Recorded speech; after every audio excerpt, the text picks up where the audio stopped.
नमस्कार, मी गणेश आचवल. स्वामी कृपा क्रिएशन्स या यूट्यूब चॅनलमध्ये तुम्हा सर्वांचं मनपूर्वक स्वागत. मित्रांनो, सध्या अनेक विषयांवरचे नवनवीन मराठी चित्रपट येतात. ऑल इज वेल या शीर्षकाचा चित्रपट 27 जूनला प्रदर्शित होतो आहे. त्याचा ट्रेलर लॉन्च सोहळा सिटीलाईट बँकवेटमध्ये नुकताच संपन्न झाला आणि त्या चित्रपटाचे दिग्दर्शक योगेश जाधव आज माझ्यासोबत आहेत. नमस्कार योगेश. नमस्कार. जाणून घ्यायचं आहे आम्हाला की ऑल इज वेल या चित्रपटामधनं कुठली कथा नेमकी आमच्यासमोर येणार आहे आणि दिग्दर्शक या नात्याने तुमची भूमिका काय? मुळात 3 वेगवेगळे तरुण वेगवेगळ्या ठिकाणावरून वेगळ्या गावांवरून आलेले एका मोठ्या शहरात मुंबईसारख्या, आणि बऱ्याचदा असं होतं ना की आपण वेगळ्याच कारणासाठी कुठेतरी मार्गस्थ होतो आणि आपण पोचतो भलतीकडेच, पण त्या पोचण्यामागे कोणाचं तरी भलं व्हावं या हेतूने परमेश्वराने काहीतरी केलेलं असतं.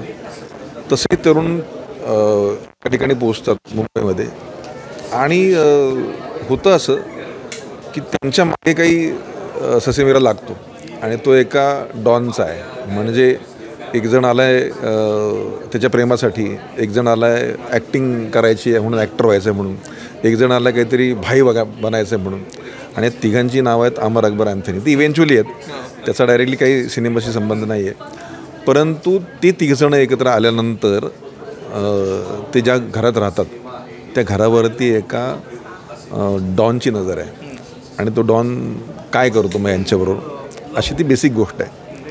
आणि लिहिली आहे प्रियदर्शन जाधव यांनी, फार गमतीशीर खुमासदार पद्धतीने लिहिली आहे ती.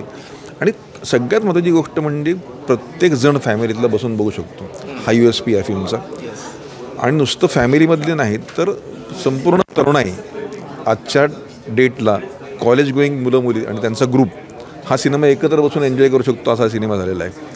अमरच्या भूमिकेमध्ये अभिनय बेर्डे, अकबरच्या भूमिकेमध्ये प्रियदर्शन जाधव, आणि अँथनीच्या भूमिकेमध्ये रोहित हळदीकर. हे तिघंजण इतके चपखल बसलेले आहेत की ते एकमेकांना कॉम्प्लिमेंट करतात. आणि त्यांच्या पेअर जे आहेत त्याच्यामध्ये अँथनीच्या अगेन्स्ट आहे ॲना, ती अमायरा गोस्वामी, ती नवीन मुलगी आहे पण खूप प्रॉमिस आणि देखणी मुलगी आहे.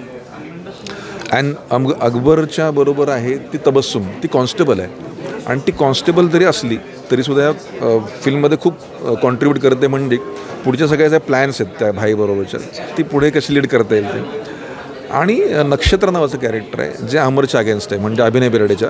ती नक्षत्र मेडेकर, तिने खूप वेगळ्या सिरियल्स आणि फिल्म्समध्ये काम केलं, पण याच्यामध्ये ती पहिल्यांदा कॉमेडी फिल्ममध्ये काम करते. आणि खूप कॅरेक्टरायझेशन खूप छान झालं स्क्रिप्टिंगमध्ये, पटकथेमध्ये, त्यामुळे मला माझं काम थोडं सोपं झालं. आणि सगळ्यात महत्त्वाचं कास्टिंग आमच्यासाठी होतं ते म्हणजे सयाजी शिंदे सर. सयाजी शिंदे ह्या फिल्ममध्ये खूप वेगळ्या टाईपची भूमिका करतात. लिंग्विस्टिक खूप वेगळं आहे त्यांचं, संस्कृत प्रचूर मराठी बोलणारा डॉन, असं कदाचित मराठीत पहिल्यांदा बघायला मिळेल आपलं, कदाचित. आणि ते इतकं लिलया पेललं आहे त्यांनी सगळं. आणि सगळ्यात महत्त्वाचा उल्लेख मला असा करावा वाटेल तो माधव वझेंचा. येस, मग त्याच प्रश्नाकडे येणार होतो की श्यामची आई चित्रपटातल्या श्यामची भूमिका करणारे माधव वझे ते आपल्यात हयात नाहीत, पण त्यांचा शेवटचा चित्रपट होता, तर त्यांच्याशी काम करताना आलेला अनुभव. आम्हाला सगळ्यांना एक मुखानं आहे ना माधव वझेंचं कास्टिंग फार आवडलं होतं. त्या बंगल्याचा ओनर जो काका आहे तो एकटा राहतो आता, आणि तशी मितभाषी, इनोसंट आणि सात्विक माणूस. आणि त्यांना असं वाटतं की माझ्या गेल्यानंतर ह्या बंगल्यामध्ये काहीतरी व्हावं, नक्षत्राला मुलीसारखे मानतात. आणि अशा परिस्थितीमध्ये तिघंजणं येतात तेव्हा त्यांना निनावाही फोन येतात काही, तर ते येत असतात ऑफकोर्स भाईकडनं. पण ते सगळं टॅकल करताना त्यांना किडनॅप होणार की काय, मग कोणी पळवून नेणार की काय, म्हणून त्यांना भाईकडनं वाचवायचं कसं, त्यासाठी हे तिघंजणं त्यांना गायब करतात.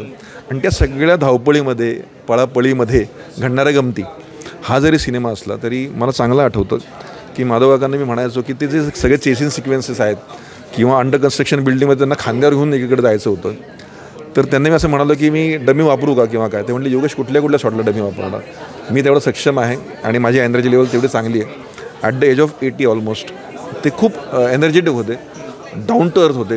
3 इडियट्ससारखी फिल्म केलेली, अनेक मोठमोठ्या ॲड्स केलेल्या, आणि नो डाऊट श्यामची आई कल्ट फिल्म आहे ती. तर असं सगळं केलेलं असताना सुद्धा ते आमच्यामध्ये आमचे होऊन राहायचे. आम्हाला काय नेमकं अपेक्षित आहे, दिग्दर्शकाला काय अपेक्षित आहे, ते सगळं समजून घेऊन ते सीननुसार वागायचे. So it was a brilliant experience with working in. आपण प्रेक्षकांना सांगूया की 27 जूनला ऑल इज वेल हा चित्रपटगृहात जाऊन नक्की बघा.